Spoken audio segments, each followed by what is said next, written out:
Sejumlah makam COVID-19 di wilayah Kecamatan Tapos, Kota Depok, Jawa Barat, ambles. Ya, hal tersebut diduga akibat cuaca buruk dan hujan deras sejak beberapa hari yang lalu.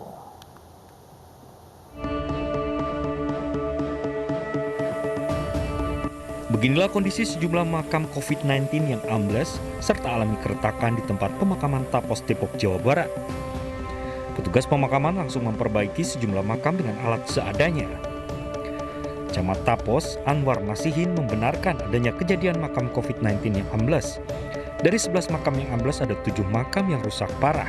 Tentu pengurus makam juga sedang memperbaiki supaya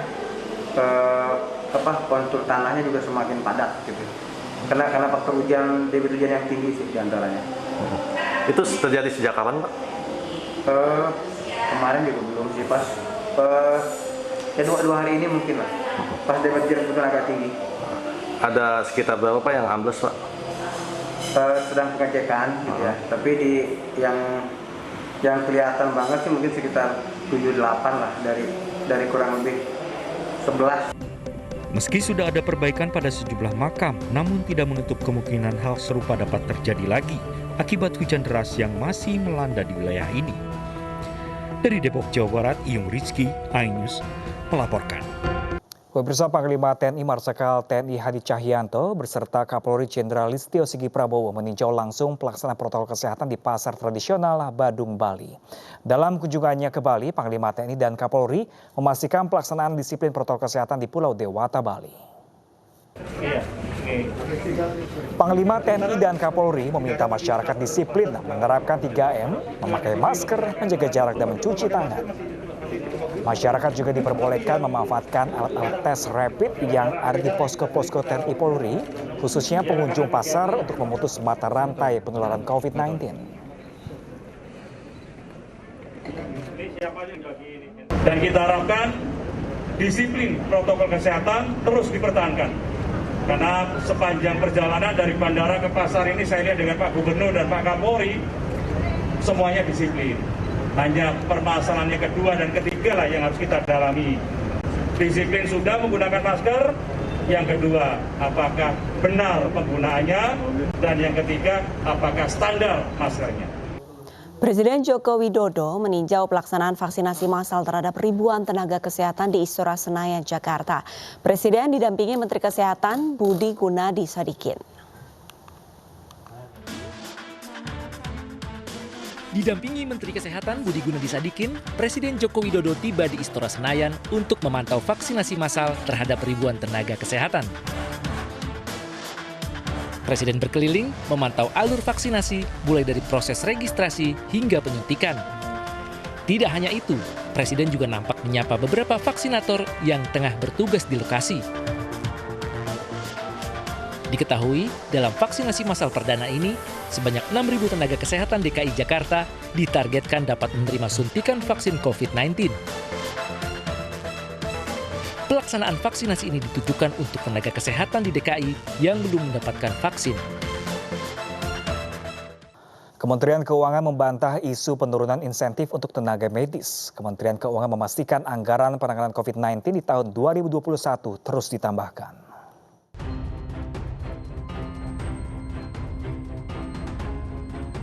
Adanya pemangkasan anggaran insentif tenaga kesehatan berdasarkan hasil rapat Presiden Joko Widodo dan Menteri Keuangan Sri Mulyani masih berlanjut. Pemotongan anggaran terlontar karena anggaran di Kementerian Keuangan sudah melampaui batas maksimal yang disepakati bersama DPR. Keputusan pemangkasan insentif tertuang dalam SK Menteri dan nilai insentif berkurang sebesar 50% dari tahun 2020. Namun Kementerian Keuangan memastikan besaran insentif tenaga kesehatan pada tahun 2021 tidak dipotong atau besarannya masih sama seperti yang diberikan pada tahun 2020. Di tahun 2021 yang sudah berjalan, 1 bulan ini tidak ada pemotongan insentif atau tetap sama seperti alokasi 2020. Saat ini belum ada perubahan kebijakan mengenai insentif nakes. Dengan demikian, insentif tetap sama diberlakukan di tahun pada tahun 2021 ini, sama dengan diberikan di tahun 2020. Ini yang mungkin kami tegaskan untuk menjawab kemudian tulisan, kemudian pertanyaan dari para media dan juga kepada publik. Anggaran kesehatan di tahun 2021 akan ditambah lebih tinggi dari perkiraan awal. Anggaran kesehatan 2021 yang semula diperkirakan lebih dari 150 triliun rupiah ditambah menjadi 254 triliun rupiah. Penambahan anggaran dialokasikan untuk pengadaan vaksin dan penanganan COVID-19 di tahun 2021. Dari Jakarta, Raharjo Patmo Ainus melaporkan. Pemirsa, mengurangi mobilitas warga di tengah pandemi COVID-19, pemerintah Kota Bogor akan memberlakukan sistem ganjil genap kendaraan setiap hari Jumat hingga Minggu. Kebijakan akan mulai diterapkan pada 6 Februari 2021.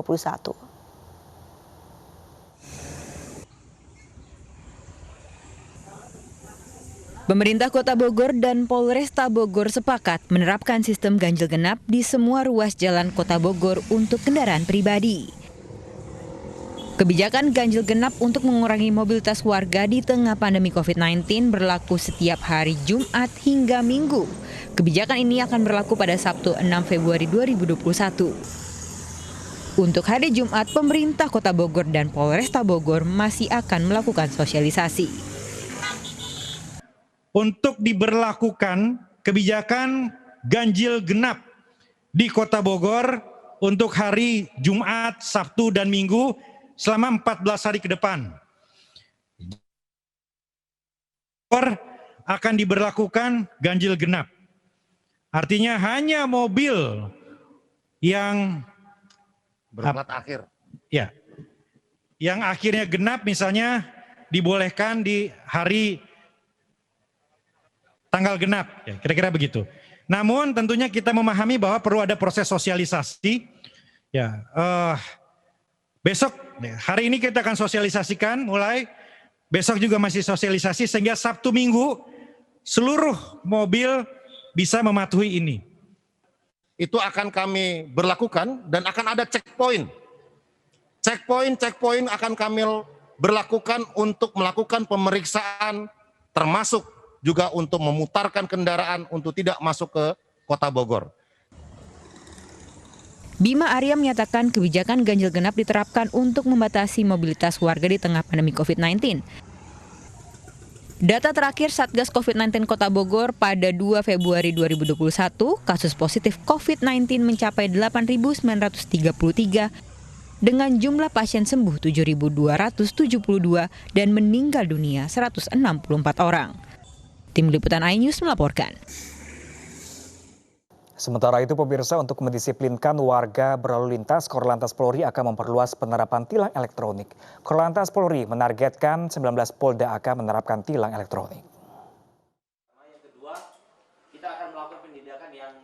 Korps Lalu Lintas Polri akan memperluas penerapan tilang elektronik atau Electronic Traffic Law Enforcement di sejumlah wilayah di tanah air.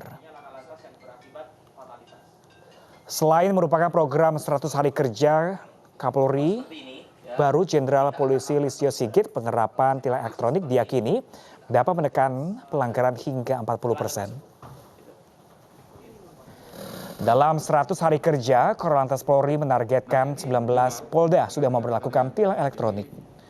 Program yang akan diluncurkan pada bulan Maret 2021.